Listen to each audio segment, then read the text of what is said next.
గజం భూమి కేవలం 5,000తో 605 గజాల భూమిలో 630 స్క్వేర్ ఫీట్ సింప్లెక్స్ హౌస్ కేవలం 36 లక్షలు మాత్రమే. ఇప్పుడే మేము బిగ్ బాస్ గ్రాండ్ ఫినాలే చేసుకుని బయటకు వచ్చామండి. See look at this car. అసలు ఈస్ దిస్ ద వే అండి? Fan following is fine, fans is fine. కాకపోతే ఇంత ఇంత ఇంత గ్లాస్ బ్రేక్ చేస్తే మేము ఏమైపోవాలండి చెప్పండి. ఇది ఒక్కటే కాదు, వెనకాలది ఒక్కటే కాదు, ఫ్రంట్ కూడా ఒకసారండి.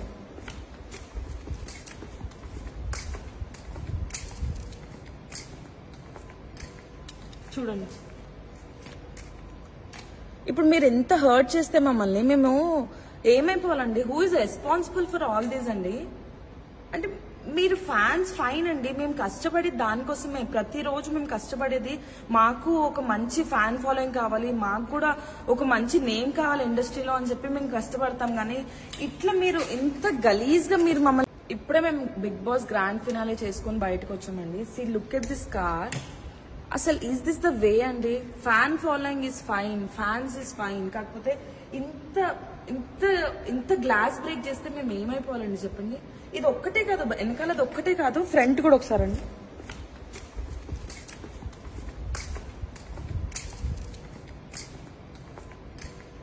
చూడండి,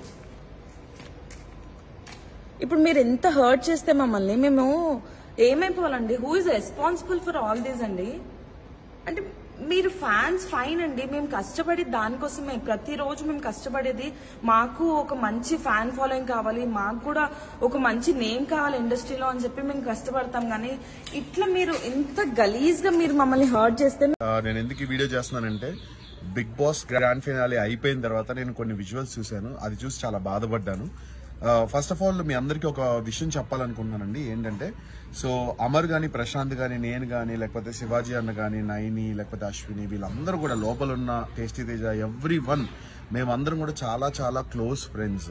కొన్ని విజువల్స్ చూశాను, గేట్ ని గట్టిగా తనడం, నేను చంపేస్తాను, నరికేస్తాను అనడం, లేకపోతే కార్లు పగలగొట్టడం, ఇవన్నీ ప్లీజ్ స్టాప్ చేయండి. ఎందుకంటే కొంచెం ఆలోచించండి. మేమందరం చాలా క్లోజ్ ఫ్రెండ్స్. మేము బయటకు వచ్చిన తర్వాత అందరినీ కలుస్తున్నాము, అందరం చాలా హ్యాపీగా ఉంటున్నాము.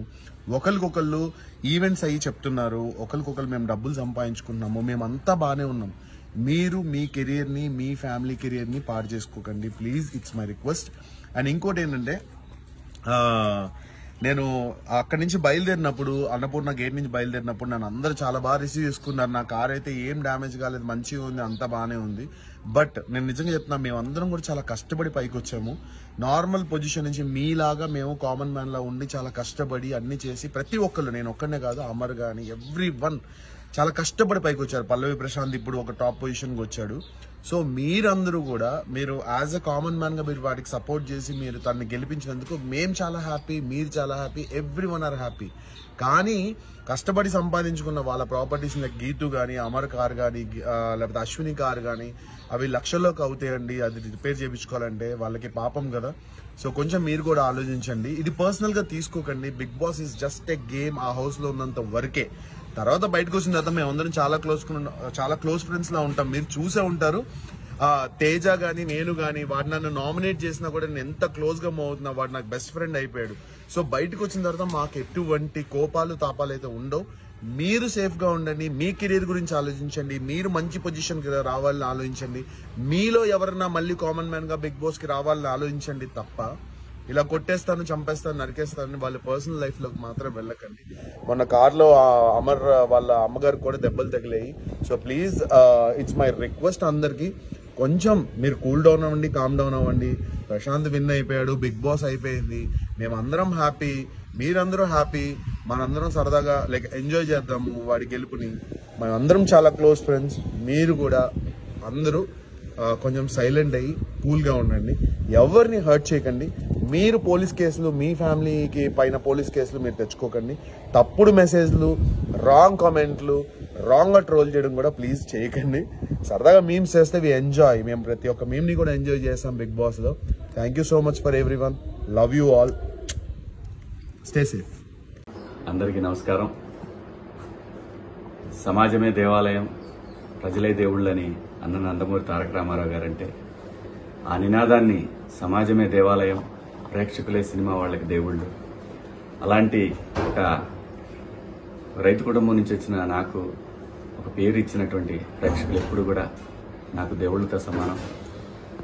నా జీవితంలో నేను నమ్మేది ఒకటే, మనం మనలాగా ఉంటే ప్రేక్షకులు ఎప్పుడు ఆదరిస్తారు, మనం నటిస్తే ఆ రోజు వాళ్ళ హృదయాల్లో నుంచి పక్క దోసేస్తారనేది నేను ఎప్పుడు నమ్మే సిద్ధాంతం. అలాగే నా కోసం అహర్నిశలు పనిచేసినటువంటి అభిమానులందరికీ కూడా మీకు చేతులెత్తి నమస్కరిస్తూ మీకు పాదాభివందనాలు తెలియజేసుకుంటున్నాను. బిగ్ బాస్ సీజన్ 7 జర్నీ నా లైఫ్లో ఒక మధురానుభూతి.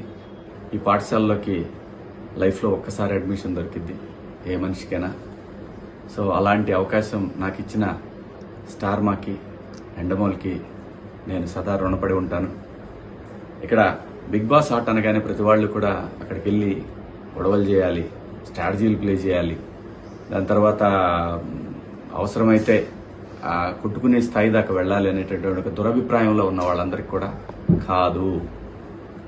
ఇది నిజంగా ఒక పాఠశాల, దీంట్లో డిసిప్లిన్ చాలా అవసరం, ఇది మనకి లైఫ్ పాఠాలు నేర్పుతుంది అనేది చెప్పాలనుకున్నాను. ఈ షో ద్వారా అందరికీ చెప్పాను. ఆ అవకాశం నాకు స్టార్ మా ఇచ్చింది. ఈ షోలో ముఖ్యంగా నాకు మొదటి సినిమా అవకాశం ఇచ్చినటువంటి నాగార్జున బాబు గారు ఎంత అద్భుతంగా ఆయన నుంచి కూడా హౌస్లో జరిగేటటువంటి మనం చేస్తున్నటువంటి మిస్టేక్స్ని చాలా అందంగా అందరికీ నచ్చే విధంగా చెప్పడం అనేది ఈ షోలో హైలైట్గా అనిపించింది నాకు. ఎందుకంటే ఆయన ఇండస్ట్రీలో ఎంతోమంది దర్శకుల్ని, ఎంతోమంది ఆర్టిస్టులను పరిచయం చేశారు. అటువంటి ఒక సూపర్ స్టార్ ఈ షోకి హోస్ట్గా ఉండటం అనేది నిజంగా కంటెస్టెంట్లకి అదృష్టం. ఈ సీజన్ 7లో కూడా బాబు గారే ఉండటం అనేది డెఫినెట్గా ఒక సాటి ఆర్టిస్ట్గా చాలా గర్వంగా అనిపించింది నాకు. ఆయన ప్రతి వారం ఒక మాస్టర్ లాగా అందరికీ చెప్పడం, అందులో ముఖ్యంగా నాకు అవకాశం ఇచ్చినటువంటి దేవుడు నాగార్జున బాబు గారు, ఆయన చెప్పడం అనేది నాకు చాలా బాగా అనిపించేది. మాట్లాడదాం అనగానే నేను ఎక్కడా కూడా భయపడే మనిషిని కాదు. అలాంటిది బాబు గారి దగ్గరికి వచ్చేసరికి 1కి 100 సార్లు ఆలోచించి మాట్లాడేవాడిని. ఏదైనా తక్కువ మాట్లాడాలి, ఎక్కువ మాట్లాడకూడదు అనేది చాలా బలంగా ఎప్పుడు నేను ధైర్యంగా మాట్లాడతా. బాబు గారితో కూడా ధైర్యంగానే మాట్లాడాను, కానీ చాలా తగ్గి మాట్లాడేవాడిని. ఎందుకంటే నేను ఆ గౌరవం ఇవ్వకపోతే నేను మనిషిలాగా కాదు. సో అటువంటి పరిస్థితుల్లో ఆ షోలో నాగార్జున బాబు గారు నాకు ఎన్నో విలువైనటువంటి సూచనలు చేశారు. వారికి కూడా ఈ షో సక్సెస్లో వారిది ప్రధాన పాత్ర. ఆ షోలో నేనంటాం నా అదృష్టంగా భావిస్తూ బాబు గారు మీకు సదా రుణపడి ఉంటాను. చాలామంది రకరకాలుగా మాట్లాడుకుంటున్నారు. స్టార్ మా వాళ్ళు శివాజీని వెనకాల పెట్టారు, అక్కడ పెట్టారు, ఇక్కడ పెట్టారు, వేరే వాళ్ళని ముందుకు తీసుకొచ్చారు. ఇవన్నీ నేను ఒప్పుకోను.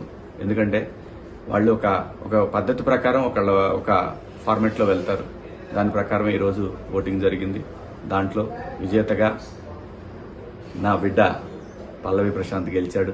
వాడు గెలవాలనుకున్నాను. ఎందుకంటే ప్రజలు ప్రతిసారి ప్రభుత్వాల చేతులు ఓడిపోతుంటాయి, కామన్ మ్యాన్ ఎప్పుడు ఓడిపోతుంటాడు. కానీ ఈ సీజన్లో కామన్ మ్యాన్ గెలవాలి అని గెలిపించాలని దృఢ సంకల్పంతో ఎప్పుడైతే ప్రశాంత్ వచ్చే వరకు నాకు అటువంటి ఆలోచనలు లేవు. నాకు అప్పుడు అనిపించింది ఇలాంటి ఒక పల్లెటూరు నుంచి వచ్చిన నాలాగనే వచ్చాడు ఈ షోకి, నేను ఎలాగైతే ఇండస్ట్రీకి వచ్చాను అలా వచ్చిన ఒక వ్యక్తి సక్సెస్ అయితే కోట్ల మందికి ఇన్స్పిరేషన్గా ఉంటుంది అనుకున్నాను. అది భగవంతుడు నా మనసులోని కోరికను ప్రశాంత్ రూపంలో తీర్చాడు. ప్రశాంతే కాదు, యావర్ లాంటి ఎటువంటి బ్యాక్గ్రౌండ్ లేని మనుషులు ఇక్కడ నాతో పాటు కంటెస్టెంట్లుగా రావటం, వాళ్ళకి నాకు మా హృదయాలు కలవటం, ఇదంతా కూడా దైవేచ్ఛ. అంతేగాని ఒక గ్రూప్ లాగా ఆడాలనే ఆలోచన కానీ, లేదంటే మన ఆటలో ఇంకొకళ్ళు ఇన్వాల్వ్మెంట్ ఉండాలనేది పరమ బూతు. అది మూల సూత్రానికి, బిగ్ బాస్ షో మూల సూత్రానికి అది విరుద్ధం. దాన్ని బలంగా నమ్మి అంతఃకరణ శుద్ధితో నేను పనిచేశాను ఈ బిగ్ బాస్ షోలో. నేనేంటో, నా క్యారెక్టర్ ఏంటనేది ప్రజలు చూడాలనుకున్నాను. అది చూశారు. కోట్ల మంది అభిమానులుగా వాళ్ళ గుండెల్లో నన్ను పెట్టుకున్నందుకు ప్రతి ఒక్కళ్ళకి కూడా పేరు పేరున హృదయపూర్వక నమస్కారాలు తెలియజేసుకుంటూ, నాకు సపోర్ట్ చేసినటువంటి నా అభిమానులందరికీ కూడా, మీ అందరికీ కూడా పాదాభివందనాలు. త్వరలోనే మిమ్మల్ని కలుస్తాను. ఇప్పుడే ఇంటికి వచ్చాను, కలుస్తాను. Thank you so much. అందరికీ నమస్కారం. ఎలా ఉన్నారు అందరూ? Thank you so much each and every one. ఇరు రాష్ట్రాల ప్రజలకి అందరికీ పాదాభివందనం. నన్ను ఇక్కడి దాకా తీసుకొచ్చారు. మీ ఇంట్లో ఒకటిగా నన్ను చూశారు. ఇంతకన్నా నేను చెప్పుకోవడం అంటూ ఏమీ లేదు. గెలవలేను అనుకున్న వాడిని గెలుపు దాకా తీసుకొచ్చి గెలిపించారు. అంతకన్నా నాకు ఇంకా వేరే అదృష్టంగా నేను ఏమి ఫీల్ అవ్వట్లేదు. Thank you so much to each and every one.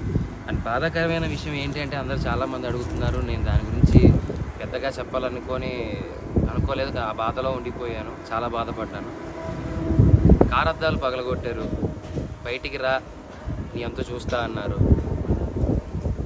నేను ఒక్కడనే ఉన్నప్పుడు మీ ఇష్టం వచ్చింది చేసుకోండి, నాకేం భయం లేదు, ఎవరికి భయపడాల్సిన అవసరం లేదు. కానీ మన ఇంట్లో కూడా ఒక అమ్మ ఉంటుంది, ఒక అక్క ఉంటుంది, ఒక చెల్లి ఉంటుంది, ఒక భార్య ఉంటుంది. వాళ్ళు మన పక్కన ఉన్నప్పుడు మనం ఎలా ప్రవర్తించాలి అనేది కూడా మనం కొంచెం ఆలోచిస్తే బాగుండు అని నా అభిప్రాయం. అద్దాలు పగలగొట్టినప్పుడు ఆ అద్దం పెంకులన్నీ వచ్చి మా అమ్మగారి మీద పడ్డాయి, తేజు మీద పడ్డాయి. ఏమీ ఎవరికి కాలేదు కాబట్టి సరిపోయింది. అదే ఆ పెంకుల వల్ల ఏదైనా జరగరాని జరిగిందంటే, ఆ రాళ్ళ వల్ల తల పగిలి ఎవరికైనా ఏదైనా జరిగిందంటే నేను ఈరోజు ఎవరిని కోల్పోయేవానో నాకు తెలియదు. ఇలాంటివి ఇంకెప్పుడు ఎవరికి జరగకూడదు. ఇలాంటివి ఎప్పుడు ఎవరికి చేయకండి. మీకు కోపం ఉంటే తిట్టండి, పడతాను. కామెంట్ పెట్టండి, చూస్తాను. ఇంకా కోపం ఉంటే వీడియోలు తీసి పెట్టండి. ఎలాగో పెట్టారు, నా కుటుంబాన్ని మొత్తం బాధ పెట్టారు. నేను ఏది పట్టించుకోవట్లేదు. ఎందుకు అంటే నేను నమ్ముకుంటే నా హీరో, నా గురువు మాస్ మహారాజా రవితేజ గారు, ఆయన వచ్చి నాకు అవకాశం ఇచ్చిన రోజు నేను గెలిచాను. నేను బయటికి వచ్చిందే ఆ గెలుపులో వచ్చాను.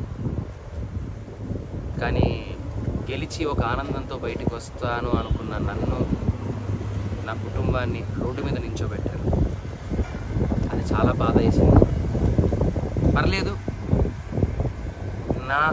నన్ను ప్రేమించే వాళ్ళు, నన్ను అభిమానించే వాళ్ళు ఉన్నారు కాబట్టి దేవుడు చల్లగా చూడబట్టి మా అమ్మకి నా భార్యకి ఏం కాలేదు. నాకేవైనా పర్లేదు. మన ఇంట్లో ఆడవాళ్ళు మన పక్కన ఉన్నప్పుడు కొద్దిగా జాగ్రత్త వహిస్తే బాగుంటుంది. జగరాన్ని ఏదైనా జరిగితే కప్పు పోతే తిరిగి తెచ్చుకోవచ్చు, డబ్బు పోతే తిరిగి సంపాదించవచ్చు, మనిషి పోతే తిరిగి తీసుకొని రాలేమండి. ఇది గుర్తు పెట్టుకోండి. చాలా రిక్వెస్ట్గా అడుగుతున్నాను, దయచేసి ఇంకెప్పుడు ఇలా చేయకండి ఎవరి దగ్గర. Thank you so much. ఇప్పటికీ మీకు నా మీద ఏదైనా కోపం ఉంటే ఎక్కడ రమ్మంటారు చెప్పండి, వస్తాను, మీ ఇష్టం. కానీ ఎవ్వరికి ఇలా ఇంకెప్పుడు చేయకండి. I love you all. Thank you for each and everyone support చేస్తున్నందుకు. ఇంతకన్నా ఏం చెప్పలేదు. Thank you so much.